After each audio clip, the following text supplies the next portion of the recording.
సునీల్ కుమార్ గారు, రఘురామకృష్ణరాజుకి మీకు మధ్య జరిగిన ఆ గొడవ ఇప్పటికీ సాగుతూనే ఉంది. 5 సంవత్సరాలు అయిన తర్వాత కూడా సాగుతూనే ఉంది. మీ ఇద్దరి మధ్య జాతి వైరం కింద మారింది.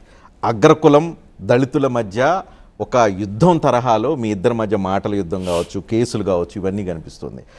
దళితులకి 1 కోటి మంది దళితులకి 6 లక్షల రాజు కమ్యూనిటీ మధ్య ఉన్న వైరం కింద ఇది మారినట్టు మీకు కనిపించడం లేదా?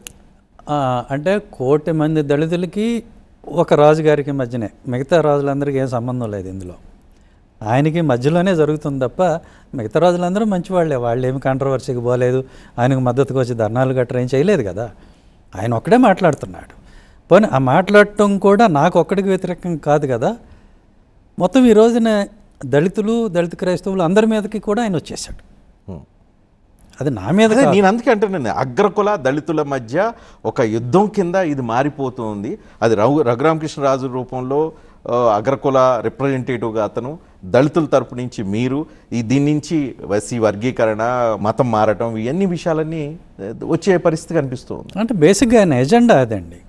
ముందు అది స్టార్టింగ్ పాయింట్ అది పెట్టుకున్నారు. బేసిక్గా ఆయన ఎజెండా మీరు కూడా పెంచి పోషిస్తున్నారు, మీరు కూడా రెచ్చగొడుతున్నారు, హిందూ క్రిస్టియన్ కలహాల కింద మార్చే ప్రయత్నం చేస్తున్నారు. మేము ఎక్కడా కూడా రెచ్చగొట్టలేదు. మేము అన్ని చోట్ల కూడా లీగల్గా పోండి, చట్టపరంగా పోండి అని చెప్తున్నాను తప్పితే మీరు ఎక్కడైనా నేను మాట్లాడిన దాంట్లో కానీ నా పోస్టులో కానీ ఎక్కడా రెచ్చగొట్టే ధోరణి ఉండదు. ప్లస్ నేను ఏ రోజు కూడా ఫస్ట్ పోస్ట్ పెట్టలేదు, ఫస్ట్ నేను మాట్లాడలేదు. ఆయన నా మీద ఒక ప్రచారం చేసినప్పుడు దానికి కౌంటర్ ఇవ్వాల్సిన బాధ్యత నాది. లేకపోతే ఆయన చెప్పే ప్రతి విషయం కూడా నిజమని అందరూ అనుకుంటారు కదా. అట్లా నేను రెస్పాండ్ అయ్యి రియాక్ట్ అయ్యాను తప్పితే నా అంతటి నేనుగా ఆయన మీద ఎప్పుడు మాట్లాడలా. 1. 2, ఆయన ఎప్పుడంటే నా మీద 3 సంవత్సరాల నుంచి మాట్లాడుతున్నాడు. నేను ఈ మధ్యనే రెస్పాండ్ అవ్వటం మొదలుపెట్టాను. సో కాబట్టి ప్రెసిపిటేటర్ ఎవరు, అగ్రెసర్ ఎవరు? ఆయన.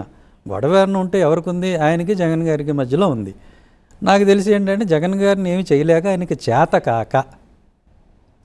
చేత కాక మా మీద పడ్డాడు. ఈయనైతే దళితుడు కదా, ఈయనైతే ఏదో ఒకటి చేసేయచ్చు, చూపిద్దాం, తడాక తొడలు కొడదాం, మీసాలు తిప్పుదాం అని చెప్పేసి అనుకుని నా జోలికి వచ్చాడు.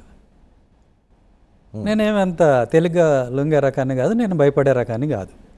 నేను ఇక్కడే ఉన్నా, ఇలానే ఉన్నా, నేను ఫైట్ చేస్తున్నా.